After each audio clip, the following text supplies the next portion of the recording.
Hello friends, welcome back my YouTube channel. Friends, आप सभी के लिए हिंदी वर्णमाला के मोस्ट इंपॉर्टेंट सेशन लेके आया हूं, जो कि ऑल वन डे एग्जाम में 2 से 3 क्वेश्चन पूछे ही जाते हैं। मात्र एक चैप्टर से 2 से 3 क्वेश्चन पूछे ही जाते हैं। चलिए स्टार्ट करते हैं आज का सेशन, ज़्यादा टाइम को ना विलम्ब करते हुए।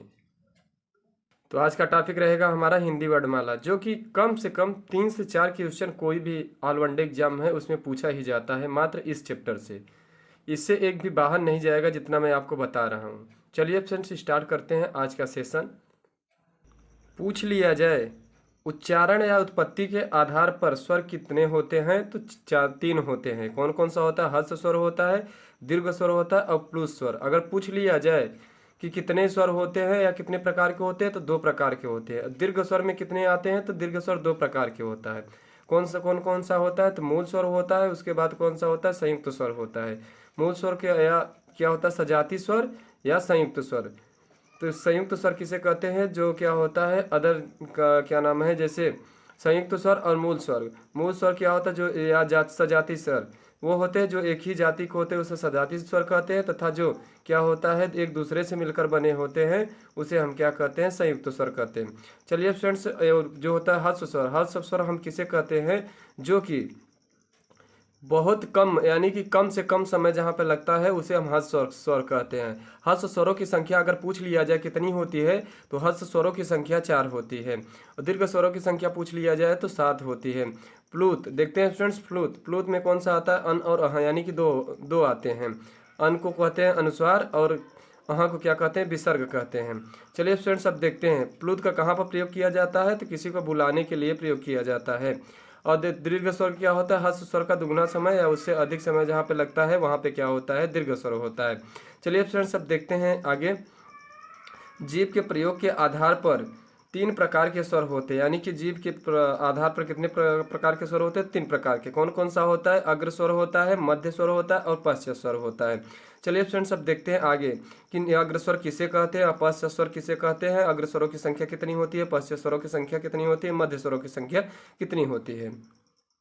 तो चलिए फ्रेंड्स, अब देखते हैं अग्र स्वर। जिन स्वरों के उच्चारण में जीभ का अगला भाग कार्य करता है, उसे हम क्या कहते हैं? अग्रभाग। यानी कि अगले भाग जो कार्य करता है, जीभ का अग्र वाला भाग करता है काम, वहाँ पे क्या होता है?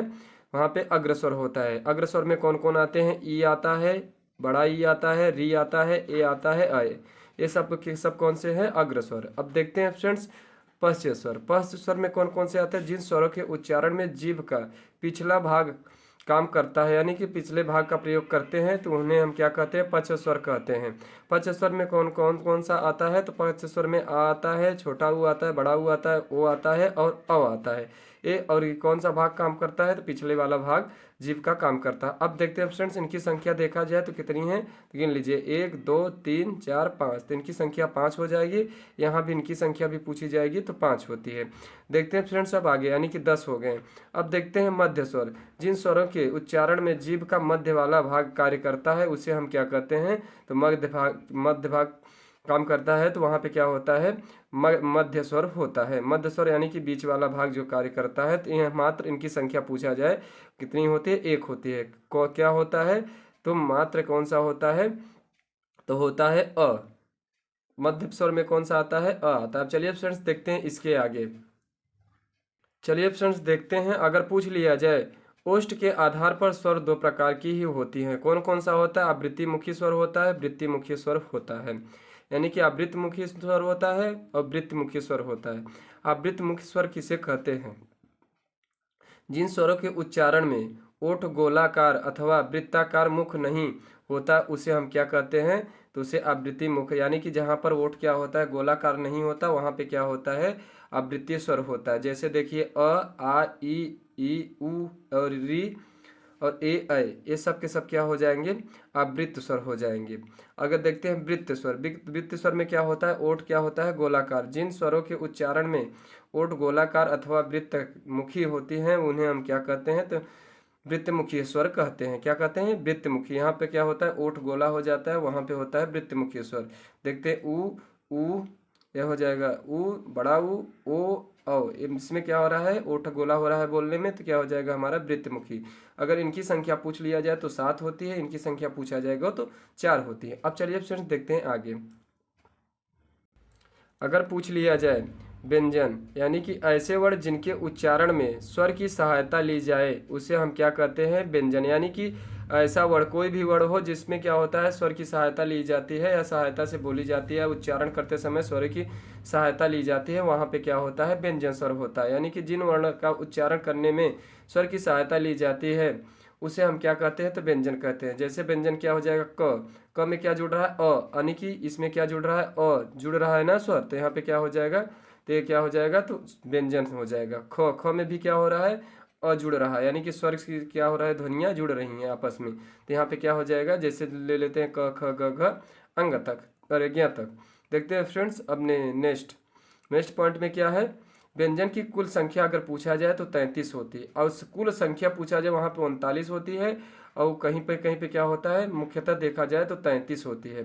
मुख्यतः व्यंजनों की संख्या पूछी जाए तो 33 ही होती है, और कहीं कहीं पे क्या होता है, 36 या 39 का प्रयोग किया जाता है। अब देखते हैं फ्रेंड्स आगे। अब पर एग्जाम में अगर पूछा जाए कुल व्यंजनों की संख्या कितनी होती है, तो कुल व्यंजनों की संख्या 39 होती है। चलिए फ्रेंड्स अब देखते हैं, मुख्यतः भी पूछा जाए तब भी कितनी होती है, 39 होती है। अब देखते हैं फ्रेंड्स इनके भेद कितने होते हैं और कौन कौन से होते हैं। तो चलिए देखते हैं हम इनके भेदों की संख्या अगर पूछ लिया जाए तो इनके भेद 3 होते हैं। कौन कौन सा होता है, स्पर्श व्यंजन होता है, अंत्यस्थ व्यंजन होता है, ऊष्म व्यंजन होता है। इनकी संख्या क वर्ग से लेकर के यहाँ तक, क वर्ग से लेकर स्पर्श व्यंजन में क वर्ग से लेकर प वर्ग तक आते हैं। अंत्यस्थ में पूछ लिया जाए तो कौन से वर्ग, इसमें इनकी संख्या कितनी होती है, 4 होती है। कौन सा होता है, य र ल, वह होते हैं अंत्यस्थ व्यंजन। अगर पूछ लिया ऊष्म व्यंजन, ऊष्म व्यंजनों की संख्या भी कितनी होती है, तो ऊष्म व्यंजनों की भी संख्या होती है 4। कितनी होती है, तो 4 होती है। कौन कौन से इसमें आ जाते हैं, स ख स ह आते हैं। अब देखते हैं अगर पूरा जोड़ देंगे तो हमारा कितना आ जाएगा, 33, यानी कि व्यंजनों की संख्या कुल कितनी थी, तो 33 थी, तो कितना आ गया, 33। अब चलिए फ्रेंड्स देखते हैं आगे। चलिए फ्रेंड्स देखते हैं स्पर्श व्यंजन। स्पर्श व्यंजन कौन से आते हैं, इनकी संख्या कितनी होती है, स्पर्श व्यंजनों की संख्या होती है 25। क वर्ग से लेकर कहाँ तक होते हैं, प वर्ग तक होती हैं। इसमें पूछ लिया जाए इनकी 5 वर्गों में रखा गया, इनको अगर पूछा जाए कितने वर्गों में रखा गया, तो 5 वर्गों में रखा गया। 5 × 5 यानी कि 25 है। इनकी संख्या कितनी है, 25 है। कौन कौन से वर्ग में आते हैं, क च ट त प, यानी कि इन्हीं वर्गों में आते हैं, क च ट त प वर्ग में आते हैं। देखते हैं अब वर्ग के बारे में समझेंगे। चलिए देखते हैं आगे। तो क वर्ग में कौन सा आता है, तो देखिए यहाँ पे क्या हो जाए, क च ट त प, तो इसको देखिए अभी इसको समझाने के लिए मैंने 1 2 3 नंबरिंग किया हूँ।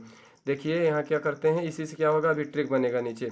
क वर्ग में कौन कौन कौन सा आता है, क ख ग घ अंग, यानी कि ये सब किस में, क वर्ग में। च वर्ग में कौन सा आता है, च छ ज झ ञ, च वर्ग में आते हैं। ट में लेते हैं, ट वर्ग में कौन कौन सा आता है, ट आता है, ठ आता है, ड आता है और ढ, ये सब किस में आते हैं, ट वर्ग में। अब देखते हैं और अड़।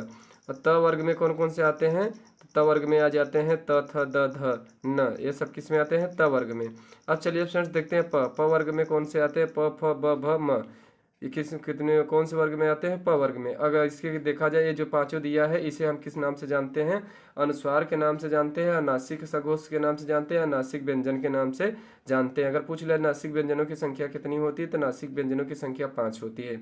अगर पूछ लिया जाए, दे देता है, अंगद दे देगा, उसके बाद इसमें से मिक्स करके दे देगा कौन सा नासिक व्यंजन है, तो इसमें से पांचों में से दिया रहेगा तो वही राइट आंसर हो जाएगा। अब चलिए फ्रेंड्स देखते हैं आगे। चलिए फ्रेंड्स देखते हैं आगे, अल्प प्राण। इसमें क्या होता है, मुंह से बोलने में ध्वनियाँ कम निकलती हैं, उसे हम क्या कहते हैं, अल्प प्राण। अल्प प्राण की संख्या देखा जाए, इसको याद करने का ट्रिक तो मैंने आपको ऊपर लिखवाया था। ऊपर क्या लिखवाया था, तो देखिए यहाँ ऊपर मैं लिखवाया हूँ 1 2 3 करके लिखवाया था ना, तो इसमें क्या हो जाएगा, इसी का ट्रिक हो जाएगा। यानी कि पहला लाइन, दूसरा लाइन, तीसरा लाइन, चौथा लाइन और पांचवा लाइन, तो इसमें क्या हो जाएगा, 135। तो अल्प प्राण में क्या हो जाएगा, 135 को याद कर लेंगे और य र ल व, ये चारों को याद कर लेंगे तो हमारा क्या हो जाएगा, इसमें कौन से आ जाते हैं, अल्प प्राण आ जाते हैं। अब महाप्राण में देखिए मैंने तो पूरा लिख दिया हूँ, पर इसमें क्या हो जाएगा, 1 2 3 करके आप जैसे इसमें दिया है 135, तो क्या हो जाएगा, एक देखिए तो इसमें रख देंगे 1 2 3 4 5, तो इसमें क्या हो जाएगा 1 3 5, ये तीनों को लाइन को याद कर लेंगे तो क्या हो जाएगा हमारा अल्प प्राण। और उसमें क्या हो जाएगा, अंत्यस्थ व्यंजन या र ल व को जोड़ दीजिए, बाकी इससे जा बाहर कोई भी नहीं होता है, जितने वर्ड हो जाएंगे ये हो जाएंगे। चलिए अब देखते हैं महाप्राण। महाप्राण में हमारा क्या क्या आ जाता है, तो महाप्राण में आ जाता है 224, यानी कि पहला ग्रुप, पहला यानी कि दूसरा और चौथा हमारा क्या होता है, अल्पप्राण होता है। इसमें क्या हो जाता है, उसमें व्यंजन स ख स ह जोड़ दिया जाता है। बाकी मैंने तो पूरा लिख दिया हूँ, आप चाहे पूरा इसे रट लीजिए, याद कर लीजिए, या तो उसको आप ट्रिक के माध्यम से कर लीजिए। अब चलिए फ्रेंड्स देखते हैं 5। देखिए अनुस्वार, अनुस्वार की संख्या अगर पूछ लिया जाए तो यानी कि 5वां ग्रुप और 5 इनकी संख्या भी होती है। कौन सा हो जाए, अंगई या अड़ नम, तो आप जान लीजिए 5वें ग्रुप में रहेगा तो हमारा क्या हो जाएगा, अनुस्वार हो जाएगा। चलिए फ्रेंड्स अब देखते हैं नेक्स्ट क्वेश्चन, यानी कि नासिक व्यंजन भी इसे कहते हैं और नासिक सघोष भी कहते हैं। चलिए फ्रेंड्स अब देखते हैं सघोष। अघोष में कितने होते हैं, अघोष में पहला और दूसरा ग्रुप लेते हैं, पहला और दूसरा, तो और उसमें क्या इंक्लूड कर देते हैं, तो और स और ख भी उसी में आ जाता है अघोष में। और सघोष में, सघोष में कौन से आता है, सघोष का ट्रिक हो जाएगा 345, कितना, तो 345 हो जाएगा। 345 में जो जो आता है उसको याद कर लेंगे तो हमारा क्या हो जाएगा, सघोष पूरा कंप्लीट हो जाएगा। चलिए फ्रेंड्स अब देखते हैं आगे। देखिए फ्रेंड्स स्पर्श व्यंजन, स्पर्श व्यंजनों की संख्या मैं बता दिया हूँ 25 होती है, कहाँ से, क वर्ग से लेके प वर्ग तक होती है। अब देखते हैं फ्रेंड्स अंत्यस्थ व्यंजन। अंत्यस्थ व्यंजन में कौन कौन सा होता है, इनकी संख्या 4 होती है, य र ल व ये सब क्या होते हैं, अंत्यस्थ व्यंजन होते हैं। उष्म व्यंजन, उष्म व्यंजन की कौन कितने होते हैं, इनकी संख्या भी 4 होती है। कौन कौन से होते हैं, स ख स ह होते हैं। देखते हैं अब संयुक्त व्यंजन, संयुक्त व्यंजनों की संख्या भी 4 होती है। अभी हम बताएंगे संयुक्त व्यंजन किससे किससे मिलकर बनता है, जो कि एग्जाम में कई बार पूछा गया है। फ्रेंड्स आज का वीडियो आप सभी को कैसा लगा, अगर अच्छा लगा हो तो लाइक, सब्सक्राइब और शेयर करना ना भूले। ऐसे कंटेंट को प्राप्त करने के लिए हमारे चैनल को सब्सक्राइब करें और क्या करें, लाइक करें, बेल आइकन को भी प्रेस कर दे ताकि नोटिफिकेशन सबसे पहले आप तक पहुंचे। थैंक यू फ्रेंड्स, धन्यवाद।